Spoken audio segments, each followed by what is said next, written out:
Hi everyone, it's Don and I hope you're having a fantastic day. Well, we have a few things in the news today. We all have that story about the woman who went missing in San Francisco, didn't show up for her cruise.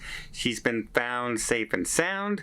We also have an itinerary change for a Princess cruise ship that I think people are actually going to be celebrating. Normally when you hear it, hey, we're changing your itinerary, normally people get really, really upset.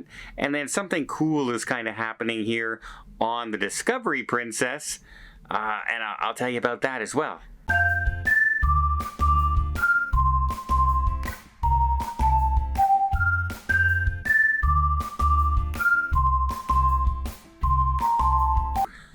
So I reported earlier today, the breaking story is the woman who has gone missing from the Celebrity Solstice. She never showed up for her cruise. Friends were looking, hey, where is she?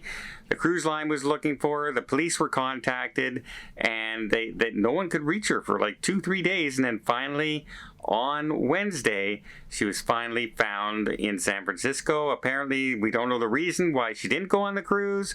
Apparently, there's no hint of foul play, no injuries. The woman seems fine, healthy, alert. It's not like she lost her faculty and was confused, like, say, someone who may have Alzheimer's disease or something like that.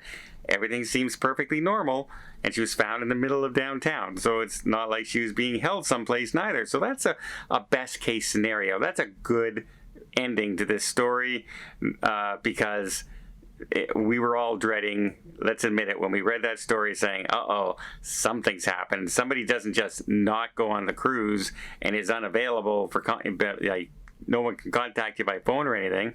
Well, apparently it does happen. Well, but it's a good news story. Nothing tragic happened in that story.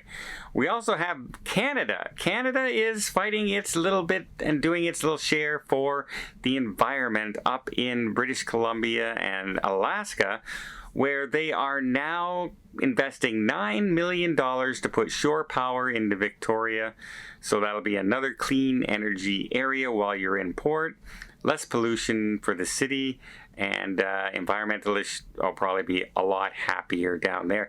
Not to mention all the liquid nitrogen ships that are coming out in the near future, including Princess's Sun Princess next year. The first generation of that new ship will be LNG. So yeah, a lot of good things happening for the environment, a lot of new innovations. Our cruise here, just as an example, they say that due to some scientific research that they've done, they know that when they cruise at a certain speed, whales can avoid the cruise ships with no problems. So when we sail through an area that's known for whales migration, we slow down to that speed. And I think that was terrific. So that's a great thing that's happening for whale migration or other animals, mating habits and patterns in the ocean. So this was, very nice to hear on the Discovery Princess. Speaking of Princess Cruise Lines, we have an itinerary change next April on the Emerald Princess's Panama Canal, a 14-day coast-to-coast cruise that they're saying, you know what, once we leave, I think they're leaving Cabo San Lucas, and they're not going to go right to the next destination. They're going to make a detour out deeper into the ocean. And people are going, well, you might be saying, what are they doing? Why? Well, next year in April, on that day, will be a solar eclipse. The last one for the next 20 years. Full eclipse, that is. And so they're going to be out right close in the perfect viewing area on that sailing in April. And so they're going to, change their itinerary so people can go up on the top decks. They'll turn out all the lights. Everyone will be given special glasses, and everyone will be able to view the effects of the eclipse out at sea. Actually, kind of cool. That would be a kind of cool thing to see out in the middle of the ocean, I think. That would be amazing. So good on Princess for changing their itinerary for that. Port Canaveral is also in the news as they are announcing this season. It seems like, they just passed the Port of Miami as the busiest cruise port in Florida. Well, they are so busy that on average, every ship sailing out of Orlando is at 110% capacity. And you're going, well, wait a minute, wait. How can you be at isn't 100% as full as you can get? No, because they base their percentage of full bookings based on 2 people. But many cabins hold 3, 4 people. And when that happens, so say you get a bunch of families going on board with 2 kids, then they have 4 people in a stateroom that holds 2. And if you did that everywhere on the ship, in every single cabin, you'd have 200% occupancy in reality. So yeah, they're looking very busy in Orlando. And they are also having shore power installed in more locations as well. Another green energy effect for the cruise lines, which is another good thing, especially if you're the busiest cruise port in Florida, which also means you're pretty much the busiest cruise port almost in the world, if not the world. I think Miami was #1. And now I think Orlando is #1 with Miami pulling up the rear in #2. And finally, here on the Discovery Princess is, this is one of the first Princess cruise ships out there to offer 360 dining experience. That room that is surrounded by LED screens, and it's an interactive, almost like a chef's table with a visual effect around you and a story. And I've heard wonderful things about it for people who've been on it.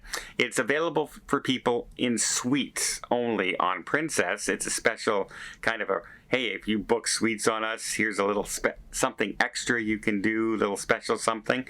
And it's been very popular here on the ship. I've met a couple couples now who have done it, and they had an amazing dinner. They said it was beautiful, it was really cool. And I've done chef's table on Princess, and I say Princess has one of the best chef's table at sea, if not the best as far as the main cruise lines go.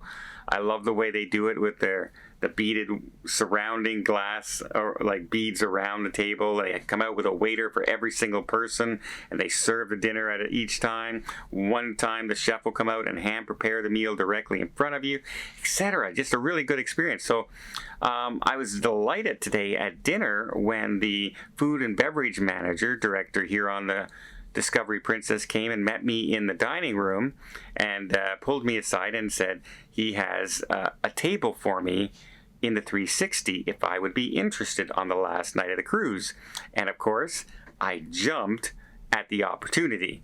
This is amazing. Yes, I'm paying for it. It's not free, but just to be able to get in there is an amazing thing. They said they had a cancellation and offered me a seat, and I said absolutely, that would be wonderful. They were also trying to do some other things for me that I had requested here on the ship, and it just hasn't worked out that we've been able to do it. So this is kind of like a little makeup for perhaps not being able to come through on some of the other things, which I wasn't asking for anything extra or complaining, or I said, okay, I understand, it can't be done, that's not a problem.